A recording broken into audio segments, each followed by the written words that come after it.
हे दोस्तों, पैसों को लेकर हमारी कंट्री में बहुत प्रॉब्लम हो रही है। ये बात सबको पता है, लेकिन सबको ये नहीं पता कि पैसों से रिलेटेड प्रॉब्लम आज दुनिया की हर बड़ी कंट्री में अलग अलग तरीके से होती जा रही है और आगे और होगी। हम सबको पता है कि चीजों के दाम पिछले कई सालों से बस बढ़ते ही जा रहे हैं, लेकिन हम सबको ये नहीं पता कि ऐसा एक्चुअल में हो क्यों रहा है या इससे बचने के लिए हमें क्या करना चाहिए। क्योंकि महंगाई का बढ़ते रहना रुकने वाला भी नहीं है और आने वाले टाइम में इन्फ्लेशन इतना ज्यादा बढ़ने वाला है कि नॉर्मल लोग अपनी नॉर्मल सैलरी से ठीक ठाक खाना भी नहीं खरीद पाएंगे। हम सब जानते हैं कि अमीर अमीर होता जा रहा है और गरीब होता जा रहा है, लेकिन हम सबको ये नहीं पता है कि एग्जैक्टली हो कैसे रहा है। और पता है सबसे बुरी बात क्या है कि ये सारे क्वेश्चंस के आंसर हम अच्छे से जानने की कोशिश भी नहीं करते। और यही इग्नोरेंस एक मेन रीजन है जिसकी वजह से हम इस सिस्टम के स्लेव बन के रह गए हैं, जो चीजें सुधारने के लिए कुछ भी नहीं कर पा रहा। इसीलिए आज के और आने वाले वीडियोस में मैं आपको पैसों को लेकर, हमारे मॉनेटरी सिस्टम को लेकर और वर्ल्ड इकोनॉमी के कुछ ऐसे सीक्रेट्स और आंसर्स बताऊंगा जिनका पता होना हम सबके लिए हद से ज्यादा जरूरी है। क्योंकि ये सीक्रेट्स का ना पता होना आज हम सबकी जिंदगी पे बहुत ज्यादा नेगेटिव इंपैक्ट कर रहा है और आगे और बहुत ज्यादा करेगा। So let's begin with the hidden secrets of money. इंसान की ट्रू वेल्थ उसका टाइम और उसकी फ्रीडम होती है, जो आज उससे लिटरली चुराई जा रही है, बहुत इजीली और इनफैक्ट लीगली। अब अगर आप सोच रहे हो कि ऐसा कैसे पॉसिबल है, तो ये समझने के लिए पहले आपको पैसों की हिस्ट्री पता होना जरूरी है।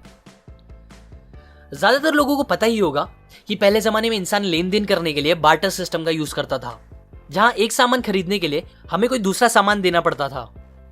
जैसे कि समझो मेरे पास अगर एक मुर्गी है और आपके पास चावल, तो मैं आपको अपनी मुर्गी दूंगा जिसके बदले आप मुझे चावल दोगे।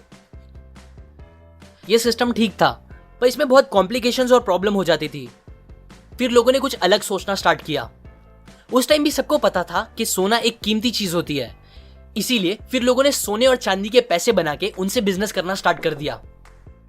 अब क्योंकि बहुत बार ज्यादा सोना अपने पास रखना और उसे लेके घूमना एक फिक्र करने वाली बात हो जाती थी, उसके वजन और चोरी के डर से, इसीलिए कुछ सोनार और दूसरे लोगों ने इसमें एक बिजनेस अपॉर्चुनिटी देखकर एक सोल्यूशन निकाला। उन्होंने लोगों से कहा कि तुम अपना सोना हमारे पास रखा दो, हम उसे गार्ड करके एकदम सेफ रखेंगे अपने पास, और बस उसके बदले आप हमें एक छोटी सी फीस दे देना। सबको ये आइडिया काफी अच्छा लगा, सो लोगों ने अपने अपने सोने उनके पास रखाना स्टार्ट कर दिए, जिसके बदले वो सोनार उन्हें एक IOU दे देता था। IOU और कुछ नहीं, बस एक कागज था जिसमें लिखा होता था कि मेरे पास आपका इतना सोना रखा हुआ है।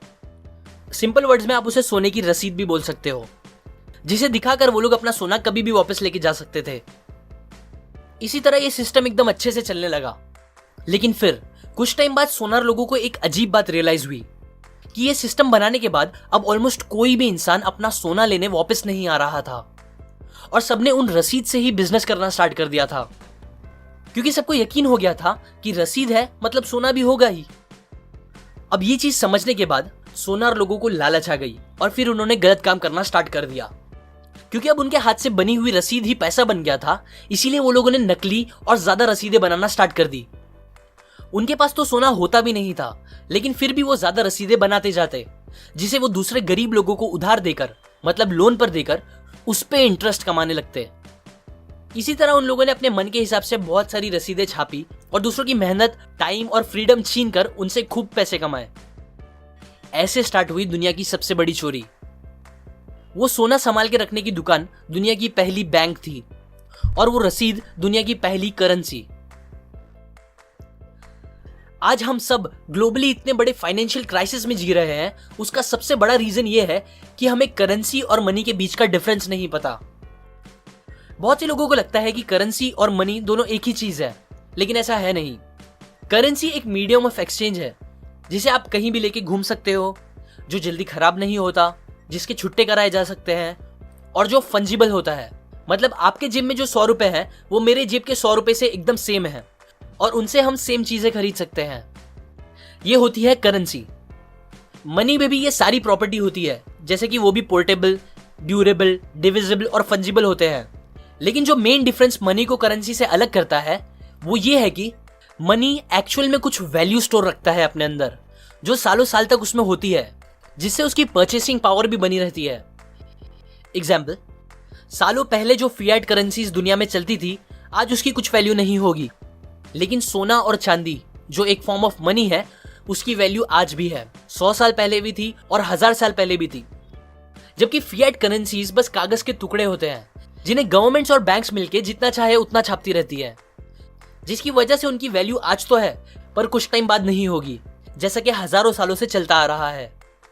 लेकिन सोना और चांदी, ये दो चीज ने 5000 साल से अपनी वैल्यू बनाई रखी है और ये दोनों ही एक्चुअल मनी है, बिकॉज कोई भी इन्हें जितना चाहे उतना छाप नहीं सकता मशीन से। क्योंकि गवर्नमेंट्स और बैंक्स मिलके जितने चाहे उतने करेंसीज छाप सकती है, इसीलिए ज्यादातर होता भी यही है कि लालच और अलग अलग रीजंस की वजह से गवर्नमेंट बहुत सारी करेंसीज छपवा के मार्केट में लगातार लाती ही रहती है, जिसे उस करेंसीज की क्वांटिटी बहुत ज्यादा बढ़ने लगती है।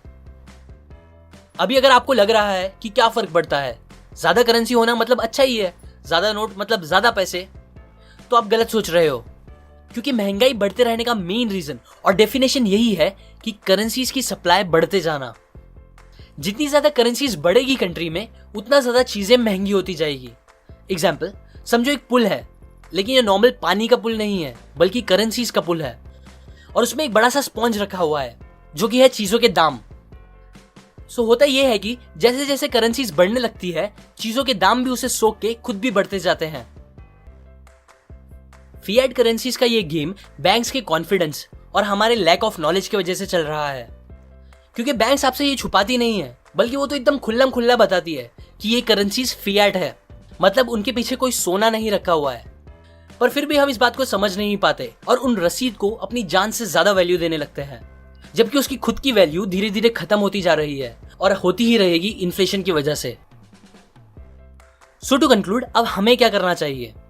सबसे पहला काम, आप खुद इस टॉपिक को एकदम अच्छे से समझो और फिर जितना हो सके उतना इस नॉलेज को लोगों के साथ शेयर करके उन्हें भी एजुकेट करो।